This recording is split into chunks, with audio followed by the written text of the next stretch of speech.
Vamos a hablar acerca de la hipertensión arterial y el tratamiento de la hipertensión arterial, como ustedes pueden ver. La hipertensión arterial forma parte del complejo de las enfermedades cardiovasculares. Las enfermedades cardiovasculares son la primera causa de muerte a nivel mundial. De lo que más se van a morir sus pacientes, de lo que más se van a morir ustedes, son de enfermedades cardiovasculares. 18 millones de muertes al año. ¿Okay? El COVID en 2 años produjo 6 millones de muertes. En un año, la enfermedad cardiovascular se lleva 3 veces más, 18 millones de muertes. ¿Okay? Y se estima que esa proyección sigue avanzando. ¿Por qué? Porque siguen desarrollándose los malos hábitos de vida, los factores de riesgo que conllevan a que una persona desarrolle este problema. La hipertensión arterial es un problema de salud pública importante, afecta al 26% de la población mundial. En el año 2000 eran 1.000 millones de hipertensos, actualmente son 1.300 millones de hipertensos. Se estima que para el año 2025, escasos 2 años, ya sean 1.600 millones de hipertensos en el mundo. Como ustedes pueden ver, hay un gasto importante alrededor del manejo y el control de la hipertensión arterial, lo cual hace que los países que verdaderamente se preocupan de su política de salud tengan que gastar mucho dinero para controlar a estos pacientes. ¿Cuál es el problema de la hipertensión arterial? La hipertensión arterial daña los vasos sanguíneos. Los vasos sanguíneos del cerebro producen un ACV, de los ojos producen una retinopatía hipertensiva, de los vasos sanguíneos, enfermedad vascular periférica, del riñón, insuficiencia renal, proteinuria, albuminuria previamente, y del corazón, produciendo hipertrofia ventricular izquierda, arritmias ventriculares, falla cardíaca, enfermedad coronaria. Todos esos son problemas derivados de un paciente hipertenso que al cabo de 5 o 6 años no se dio cuenta que era hipertenso, no tomó tratamiento y a la hora de la hora viene con algo lo más común, un accidente cerebrovascular, un derrame o un trauma. Miren cómo la prevalencia de la hipertensión arterial, doctores, va aumentando con la edad, pero no es una enfermedad de viejitos, así como yo. Es una enfermedad de gente más joven. A partir de los 20, 30 años, yo estoy manejando pacientes hipertensos primarios esenciales.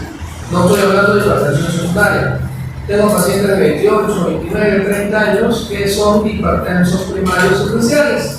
¿Debido a qué? Gorditos, fuman, comen duro. Esa es la realidad. Si bien es cierto, por encima de los 60 años, más del 50% de la población es hipertensa, hay que tener en consideración que no es una enfermedad de personas muy adultas. En lo que respecta a la raza, afecta a todas las razas en el mundo. Desgraciadamente, la gente de raza negra tiene mayor prevalencia de hipertensión arterial. En el África hasta el 40%, incluso en algunos países 50% de sus habitantes son hipertensos. ¿Cuál es el problema de la hipertensión arterial, doctores? En la última columna ustedes pueden ver el pobre control de la hipertensión arterial. Y ese pobre control, ¿por qué creen que se da? O sea, ¿por qué no se controla tanto la hipertensión arterial? Exacto, doctora, porque es una enfermedad netamente asintomática. Y eso médicos en la cabeza, ¿no? Porque es común, dolor de cabeza, andas con la presión alta. Esos son clichés de la gente. Nosotros somos médicos, tenemos que dejar eso de lado. ¿La causa más común de dolor de cabeza cuál es? Los cachos, no. La otra es aquí, ¿no? El no dormir bien, el no dormir las horas, es la causa más común de dolor de cabeza. La otra es el estrés. ¿Ok? Entonces, al ser una enfermedad netamente asintomática, un señor de 40 años que es hipertenso, como no tiene síntomas, va al médico, no va, ¿no es cierto? No hace prevención. Una persona de 40 años, sea hombre o mujer, tiene que ir por lo menos una vez a hacer su ficha médica. Examen físico, control de presión arterial, examen físico, control de exámenes de laboratorio. De alguna u otra manera permite detectar tempranamente un montón de enfermedades, entre ellas la hipertensión arterial. En varones, descartar cáncer de próstata. En mujeres, descartar cáncer de mama, cáncer de cuello uterino. Ya ustedes saben que mientras más temprano se diagnostiquen estas enfermedades, mayor probabilidad de éxito. La definición ha tenido muchos cambios a lo largo del tiempo, ¿no? En los años 60, ¿no? Cuando nacía el doctor Carrasco, decían que la edad naciente. El doctor Carrasco, no pasa atrás, decían de edad naciente. ¿no? El abuelito Juan tiene 80 años, 80 más 100, 180. Eso es lo normal, porque los viejitos las arterias se endurecen, ¿no? Actualmente eso ha ido modificándose. Desde los años 90, ¿ustedes han nacido en los 90? ¿Cómo bien? Va pasando los años, ¿no? Ya, de los años 90 para adelante, a partir de 140 a los 90 ya se decía que una persona podía sufrir de hipertensión arterial. Y ahí empieza a las guías, salen las guías de manejo de hipertensión arterial. Las dos más famosas son las guías americanas y la guía europea, ¿no? Y ahí entran en contradicción en lo que respecta a cifras. Pero en realidad no es tanto, como ustedes van a darse cuenta. La última guía americana, ACC-AHA del 2017, 13 de noviembre del 2017, fue publicada y nos trajo una nueva clasificación de la hipertensión arterial. Miren, en el estadio 2, a partir de 140,90, lo que para el resto de la hipertensión arterial, el inicio de la hipertensión arterial, para los americanos es hipertensión estadio 2, a partir de 140,90. Para los americanos, hipertensión estadio 1 es el que tiene la presión arterial sistólica entre 130 y 139, o la diastólica entre 80 y 89. Entonces los americanos han reducido, mira, en 10 puntos los valores normales de 140,90 para ese tipo de pacientes hipertensos. Muy bien, en base a una serie de ensayos clínicos, la serie de Spring, publicado en noviembre de 2015. Muy bien, ¿cómo hacen el manejo los americanos? El hipertenso estadio 2, el que tiene más de 140,90, todos van a tratamiento farmacológico con cambios en el estilo de vida. ¿No? ¿Cuáles son los cambios en el estilo de vida? La dieta, ¿no? Eso que más. ¿Qué más? Actividad física. Actividad física, tampoco más. ¿Qué más? Dormir bien. No fumar. Controlar el peso. Manejar el estrés. Comer bajo de sal. ¿No? ¿Todo eso hace? No nos engañemos. Muy bien. Entonces hacemos cambios en el estilo de vida que ayudan a tener un mejor control de la hipertensión arterial junto con el tratamiento farmacológico. Miren, el grupo de los americanos que clasifica como estadio 1, el que tiene la sistólica entre 130 y 139 o la diastólica entre 80 y 89, dice, ese grupo va a tratamiento solamente si el paciente es de alto riesgo. Ellos tienen una tabla, una escuadra cardiovascular a 10 años, de acuerdo a esa tabla hecha por la Asociación Americana, es más del 10% riesgo adecuado, menos del 10% riesgo bajo. ¿Ok? Entonces, si el paciente está en hipertensión estadio 1, solamente los de riesgo alto son los que ameritan tratamiento farmacológico. Por lo tanto, los de riesgo bajo solamente cambios en el estilo de vida, no tratamiento farmacológico. ¿Ok? Pues bien, además de las guías europeas, las guías americanas tienen las guías europeas. Las guías europeas tuvieron una versión del 24 de agosto del 2018, posterior a la guía americana que les he presentado. Pero la última, el 21 de junio del 2023, que esta es la última guía, la más fresquita, guía europea de manejo de hipertensión arterial, ¿no? Hecha por mi amigo el profesor Giuseppe Manzi, italiano, que le gusta venir al Perú. Miren, para los europeos es hipertensión arterial endosado a partir de 140,90. Y ahí le pone grado 1, grado 2, grado 3, ¿ya? Apréndanse bien eso, es pregunta de examen, ¿ya? Mentira. En amarillo está lo que dice normal alta, la sistólica entre 130 y 139 y la diastólica entre 85 y 90. Si ustedes se dan cuenta, ese rango normal alto es de hipertensión estadio 1 de los americanos, ¿ya? ¿Cómo lo manejan los europeos? Ahorita les voy a decir. Para poder hacer el diagnóstico de la hipertensión arterial, nosotros utilizamos dispositivos. Tenemos los tensiómetros electrónicos, tenemos los tensiómetros aneroides o de mercurio.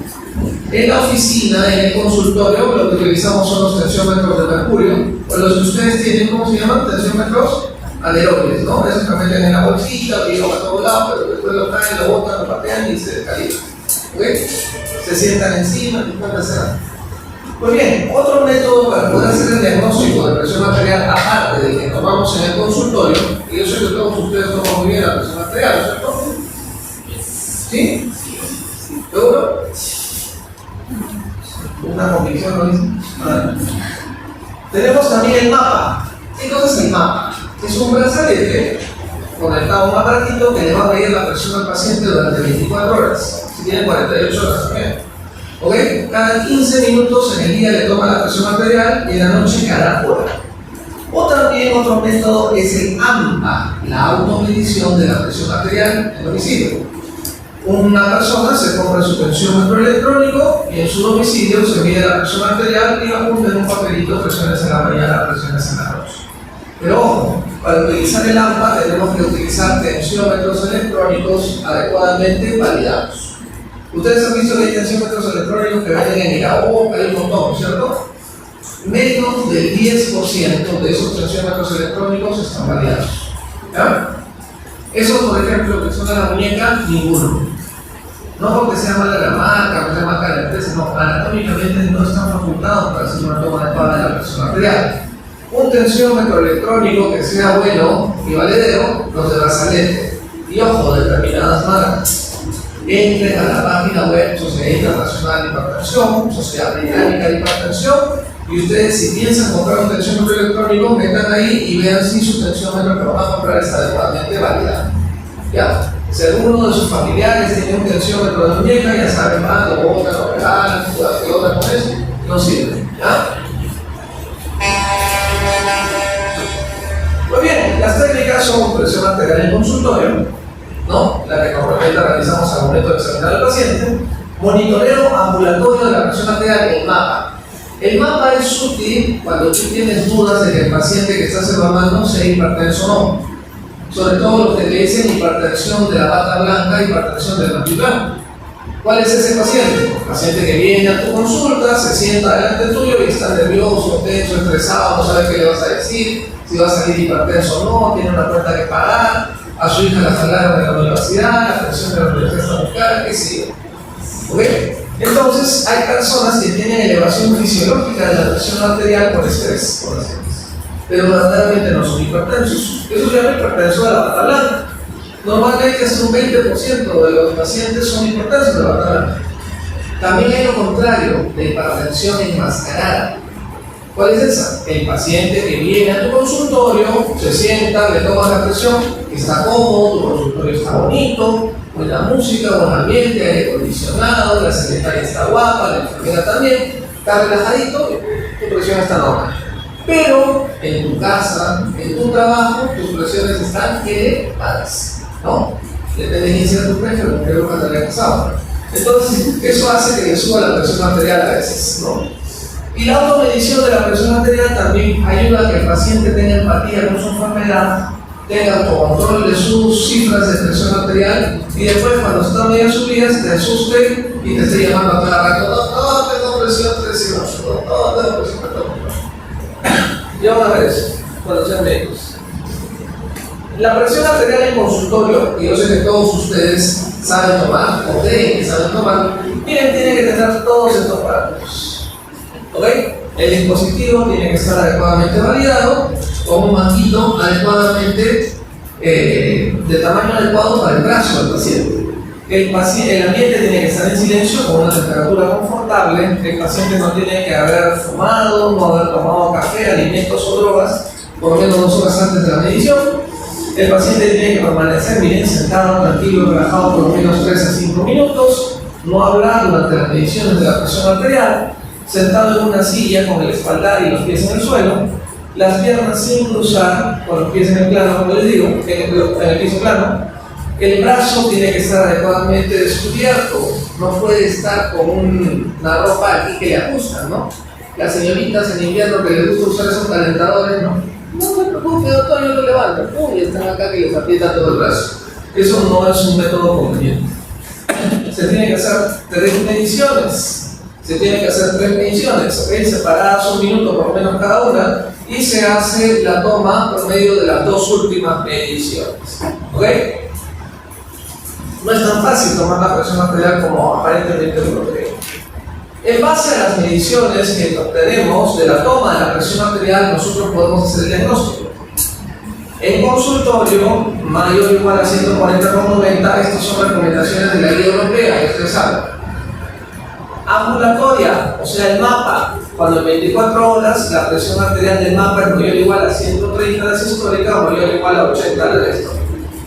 O la presión en domicilio, el AMPA, la automedición con el tensiómetro electrónico, si el domicilio es mayor o igual a la sistólica a 135 y o la diastólica mayor o igual a 85. Entonces, dependiendo del método, tendremos las cifras para poder hacer el diagnóstico.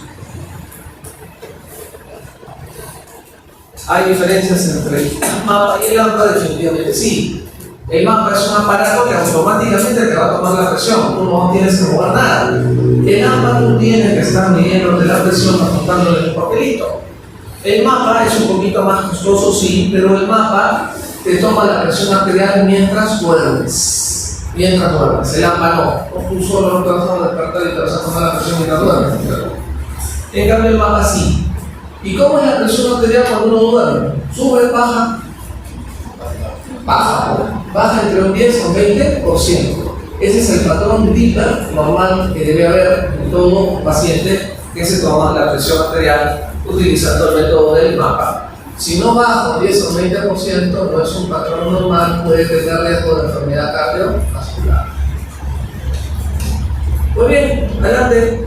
Una vez que ya confirmaste que tu paciente es hipertenso, o en el consultorio, o por el mapa, o por el AMPA, tenemos que establecer ya el diagnóstico de tu paciente, el tratamiento de tu paciente.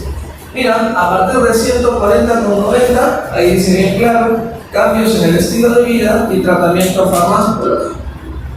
Lo que para los europeos es presión normal alta, el estadio 1 de los americanos, te dice, considera tratamiento farmacológico en pacientes de muy alto riesgo, especialmente enfermedad coronaria. Casi el mismo enfoque que los americanos. El americano le pone hipertenso estadio 1, el europeo normal alta, pero los que están en esas cifras, solamente los de riesgo alto van a tratamiento farmacológico. ¿Ok? ¿Quedó claro? ¿No se van a equivocar en el examen? ¿No? Señorita, ¿no se van a equivocar en el examen? ¿No? ¿Seguro? Un latigazo, ¿verdad?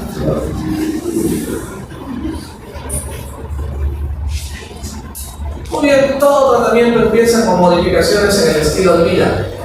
¿Qué podemos lograr con modificaciones en el estilo de vida? Miren, si el paciente verdaderamente está gordito, por cada 10 kilos de peso puede mejorar entre 5 a 20 milímetros de mercurio. La dieta DASH que recomiendan los americanos, frutas, verduras, legumbres, lejos de grasa, bajo de sal, ¿okay? La dieta que ustedes comen, puede mejorar la presión arterial sistólica entre 8 y 14 milímetros de mercurio. La reducción de sal en la dieta puede mejorar de 2 a 8 milímetros de mercurio de la presión. Felizmente aquí en el Perú no nos gusta comer salado, ¿no? Claro. La actividad física mejora la presión arterial sistólica de 4 a 9 milímetros de mercurio. ¿Cuál es la menor actividad física que ustedes deben realizar, doctores? Caminar 30 minutos todos los días, pero como actividad física. Yo camino todos los días, vengo de la puerta de la universidad, del salón, eso es aquí, es parte del estudio. Muy aparte, ustedes salgan a caminar, aunque se saquen a pasear un perrito en la tarde, ¿no? 30 minutos. Vayan a comprar el pan, no sé si no dicen así, no vayan a comprar el pan, pero regresen, ¿no? Y después eso puede ayudar a mejorar la actividad física. Y el consumo de alcohol, de 2 a 4 milímetros de mercurio. ¿Ustedes tienen semana en la medicina? Sí. Ya me imaginaba. A ver. Tratamiento de la hipertensión arterial. Los europeos consideran 5 grupos farmacológicos importantes para el manejo de la hipertensión arterial: los YECAS, los bloqueadores de receptores de angiotensina o ARA2, también antagonistas de receptores de angiotensina, el beta bloqueador, el bloqueador de canal de calcio y los diuréticos. Los americanos no consideran al beta bloqueador como droga de primera línea. Esa es otra diferencia. Los europeos sí van con los 5, los americanos al beta bloqueador como que le bajan allá. Los europeos dicen que los 5 han demostrado capacidad para reducir la presión arterial, han reducido eventos cardiovasculares en los ensayos clínicos, amplia equivalencia en mejora de la pobre mortalidad cardiovascular global. Los europeos van por los 5. Entonces ahí tienen el tratamiento farmacológico: diuréticos, ARA2, calcio antagonistas, YECAS y beta bloqueadores. Dentro de los diuréticos, los que más se van a utilizar en el manejo de la hipertensión arterial son los diuréticos diacídicos. La hidroclorothiazida, que es el que más se usa en el Perú, la clorcaridona, que recién se está introduciendo, y la indapamida. Dentro de los inhibidores adrenérgicos vamos a utilizar sobre todo los beta bloqueadores. ¿Han escuchado hablar? Farmacología, ¿no es cierto? Propanolol, atenolol, bisoprolol, metoprolol, carvedilol, nebivolol. ¿Ven? De ahí tienen vasodilatadores muy potentes como los bloqueadores de canales de calcio, amlodipino, nifedipino, felodipino, veratamilodepensen. De ahí tienen los famosos inhibidores de la enzima convertidora de angiotensina, que han escuchado seguro que la abuelita toma: captopril, enalapril, lisinopril, ramipril, etc. Y por último tienen los fármacos que son más cómodos porque menos efecto adverso producen, no me refiero al precio, sino menos efecto adverso producen. Losartán, valsartán, irbesartán, candesartán, telmisartán, el último olmesartán. ¿Ok? Eso es el universo de los fármacos que vamos a emplear para el manejo de la hipertensión arterial. Debemos saber qué tipo de paciente tienes al frente para poder utilizar cada uno de ellos. ¿Ok? Los YECA, conocidísimos, inhiben la enzima convertidora de angiotensina, bloquean el paso de la angiotensina 1 y la angiotensina 2. Ya ustedes saben que la angiotensina 2 hace efecto sobre el receptor AT1 produciendo vasoconstricción. Ahí está. El inhibidor ECA bloquea el paso de angiotensina 1 a angiotensina 2 y evita que la angiotensina 2 actúe sobre el receptor AT1, principalmente produciendo vasoconstricción. ¿Ya? Los YECA son bastante conocidos desde los años 80.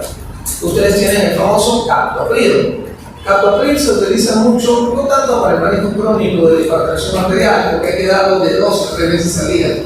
O sea, 3 veces al día el paciente tiene que estar tomando pastillas, es un poco complicado. Más lo utilizan para las crisis hipertensivas en emergencia. ¿Okay? Captopril tiene dosis de 25, 50 miligramos, 2 o 3 veces al día. Enalapril es un fármaco que más se utiliza para el manejo crónico, 5, 10, 20 miligramos, 1 o 2 veces al día. Ramipril es otro fármaco muy bueno, 5 o 10 miligramos, ese sí se da 1 vez al día. Esos son los principales YECAs que normalmente utilizamos para el manejo de la hipertensión arterial. No estamos exentos de que todo fármaco tiene un efecto adverso, generalmente entre el 3 al 5% y algunas veces más. Miren, mientras no sea un efecto adverso que comprometa la vida, puede ser tolerable. Miren, el YECA puede producir síncope, insuficiencia renal, hipercalemia, angioedema. El efecto colateral más frecuente del YECA, y eso me trae en la cabeza, es la tos. La tos. La tos seca es el efecto colateral más frecuente del YECA. ¿Ya? Todavía no sé cuándo lo llegamos. Ahí vemos ensayos clínicos como el ensayo clínico como ramipril versus placebo, reducción de mortalidad en la famosa curva de Kaplan-Meier. Miren cómo, por ejemplo, en ese ensayo ese ramipril demostró reducción de eventos cardiovasculares combinados, muerte por causa cardiovascular, reducción de muerte por infarto y reducción de muerte por ACV. Ahí tienen ustedes toda la evidencia de muchos de los fármacos YECA que son utilizados en el mercado. Luego tienen los bloqueadores de receptores de angiotensina, los BRAF, o antagonistas de receptores de angiotensina 2. ¿Ok? Ahí tienen ustedes los distintos bloqueadores de receptores de angiotensina con distintas cualidades farmacológicas, como ustedes pueden ver: losartán, candesartán, valsartán, telmisartán, olmesartán. La industria farmacéutica que tiene cada uno de estos fármacos se pelea entre sí por tratar de decir: yo soy el mejor, yo soy el más bonito, yo soy el que hago otra cosa, tú no, pero generalmente casi todos son homogéneos. Los inhibidores de la angiotensina 2 bloquean al receptor AT1 para que no tenga efecto la angiotensina 2 sobre ese receptor. Por lo tanto, la angiotensina 2, al no interactuar con el receptor AT1 que está bloqueado, va a interactuar con el receptor AT2, produciendo vasodilatación. Ahí está, miren cómo al bloquear el uso de la angiotensina 2 sobre el receptor AT1, la angiotensina 2 va al receptor AT2 produciendo vasodilatación. Es el mecanismo de acción del bloqueador receptor de angiotensina. Los ensayos clínicos, LIFE con losartán, SCOP con carbesartán, VALUE con valsartán, han demostrado reducción de eventos cardiovasculares. Estos son fármacos que evitan complicaciones. Otro grupo farmacológico bastante común es el bloqueador de canal de calcio. El mecanismo es que inhibe la entrada de calcio a través de los canales L en la célula muscular lisa. De esa manera producen vasodilatación. Las famosas dihidroquidrinas como nifedipino o amlodipino, felodipino son los que lo producen. Hay otros fármacos que tienen una acción sobre la contractilidad miocárdica y la frecuencia cardíaca. Inhiben la contractilidad miocárdica y son cronotropos negativos, como el verapamilo o el THC, que son especiales dentro del manejo de los bloqueadores de canal de calcio. Entonces, los dihidroquidínicos tienen nifedipino, generalmente utilicemos el de larga acción. El de corta acción ya no se usa en el manejo de la hipertensión arterial, lo utilizan en el manejo de la preeclampsia, ¿no? La hipertensión de la gestación. Aquí vamos a utilizar nifedipino de larga acción, 30-60 miligramos al día, amlodipino 5-10 miligramos. Y los no dihidroquidínicos, el que tiene efecto cronotropo o inotropo negativo, verapamilo, glitazem a esas dosis. Así ya no se usa. Ahí tenemos los ensayos clínicos tanto de los fármacos dihidroquidínicos como no dihidroquidínicos que demuestran que los bloqueadores de canal de calcio reducen eventos cardiovasculares. ¿Cuáles son los efectos adversos de los bloqueadores de canales de calcio? Sofoco, cefalea, palpitaciones, mareos, estreñimiento. El efecto adverso más común de los bloqueadores de canales de calcio, sobre todo en pacientes adultos mayores, es el edema. Entonces, un paciente que está tomando amlodipino, nifedipino, puede tener edema de miembros inferiores. Y llega a la consulta y ¿cuál es el problema? Ah, señor, está con insuficiencia cardíaca. Así le dicen. Está fallando los riñones. Así le dicen. Y no se dan cuenta que es por el uso del fármaco nifedipino, amlodipino, por el bloqueador del canal de calcio. Aquí vean cómo los bloqueadores de canales de calcio en los lechos capilares producen vasodilatación precapilar. Eso aumenta la presión en el capilar, hace que se extravase o se filtre el fluido hacia los tejidos y así es como se produce edema.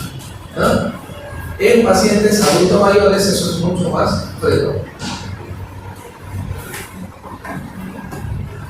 Los diuréticos inhiben la reabsorción de sodio y agua a nivel de los túbulos renales. Dependiendo de qué diurético sea, tenemos los diuréticos de ASA que actúan en el ASA 70 de Henle, los tesídicos en la parte final del ASA de Henle, el túbulo contorneado distal, y los ahorros de potasio prácticamente en el tubo colector.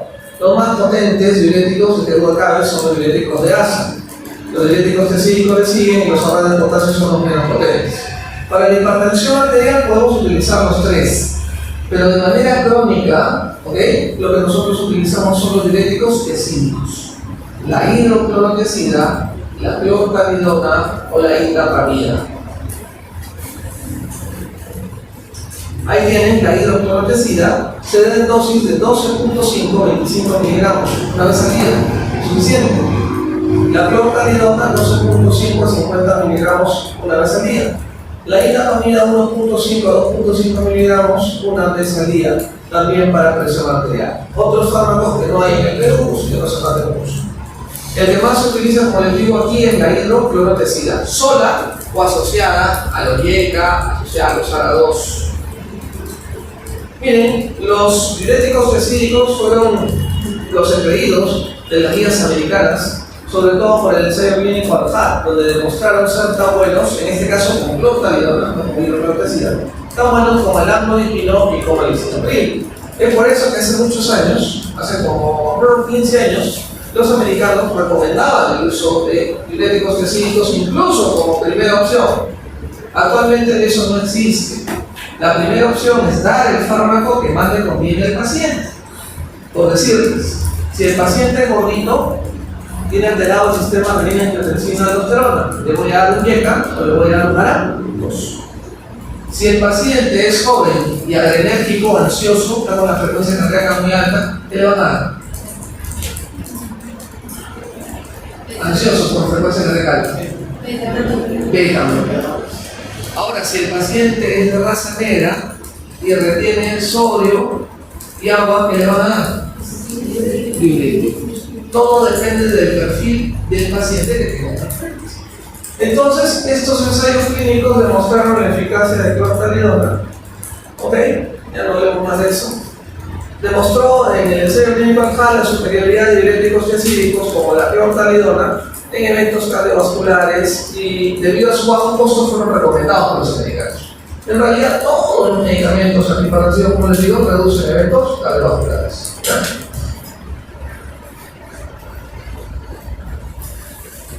Sigamos.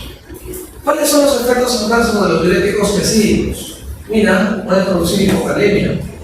Algo muy común, intolerancia a la glucosa, te pueden empujar hacia una diabetes. Por lo tanto, si tú tienes un paciente bonito, con síndrome metabólico, no le vas a dar un diurético específico, porque le vas a producir intolerancia a la glucosa. Puede producir alteración del perfil lipídico, alterando el colesterol, disminuyendo el HDL y aumentando los triglicéridos. También altera el perfil lipídico. Eso pasa con el diurético específico. Tengo un diurético específico, por lo tanto yo no le voy a dar al paciente que está gordito. ¿Ok? Ese es el arte de la medicina.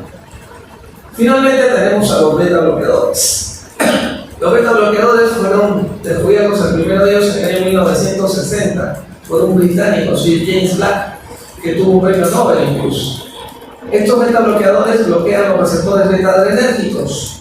Los americanos no consideran como droga de primera línea para el manejo de la hipertensión arterial a los beta bloqueadores. Los europeos dicen sí, lógicamente, solamente tienes que saber a quién paciente dar, a que quepa bien el tratamiento. Reducen la contractilidad miocárdica en la frecuencia cardíaca, tienen efecto antiarrítmico y efecto antisquémico. Por ejemplo, en qué pacientes hipertensos le voy a dar un beta bloqueador. El adrenérgico que dijimos, el paciente hipertenso con enfermedad coronaria, el paciente hipertenso con falla cardíaca, el paciente hipertenso con arritmia. Si es una mujer joven con plan de gestación, también le daré un beta bloqueador. No le voy a dar un YECA, no le voy a dar Adados a una mujer joven con plan de gestación porque el YECA o el Adados son teratogénicos. ¿Ok? Ya ustedes saben que tenemos el receptor beta 1 principalmente en el corazón, el receptor beta 2 principalmente en el músculo liso bronquial y en los vasos sanguíneos. El beta 2 aumenta en el corazón cuando este está en insuficiencia cardíaca. Y el receptor beta 3 últimamente descubierto en el tejido adiposo.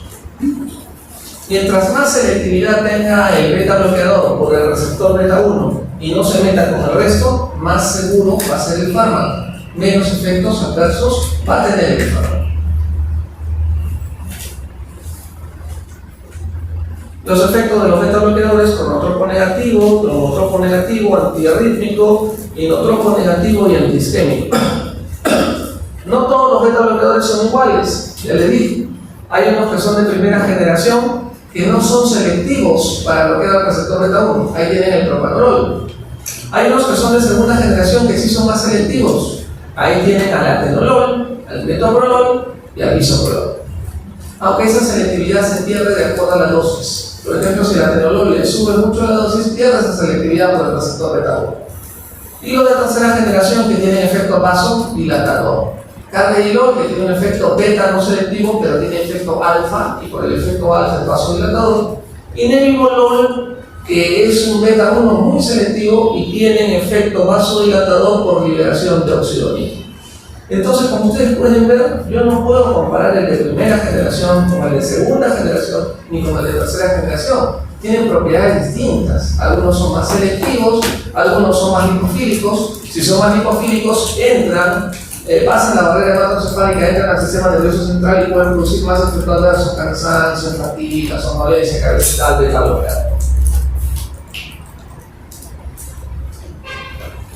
El propanolol te da por lo menos 2 veces al día, 3 veces al día. Para el manejo de la hipertensión arterial no es muy práctico. Los de segunda generación sí. El atenolol se tiene que dar 1 o 2 veces al día, metoprolol, bisoprolol 1 vez al día. Los de tercera generación, caldeirol 2 veces al día y nebivolol 1 vez al día. ¿Cuáles son las contraindicaciones de los beta bloqueadores? Si el paciente está en bradicardia grave, no le vas a dar beta bloqueador, ¿no? Si el paciente tiene un bloqueo auriculoventricular grado, shock cardiopénico o falla cardíaca no controlada, no le vas a dar beta bloqueador.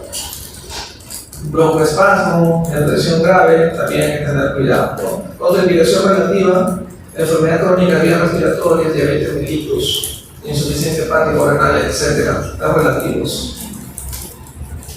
Muy bien, la última guía europea de manejo de hipertensión arterial nos dice de que el tratamiento de hipertensión arterial debe ser un tratamiento combinado.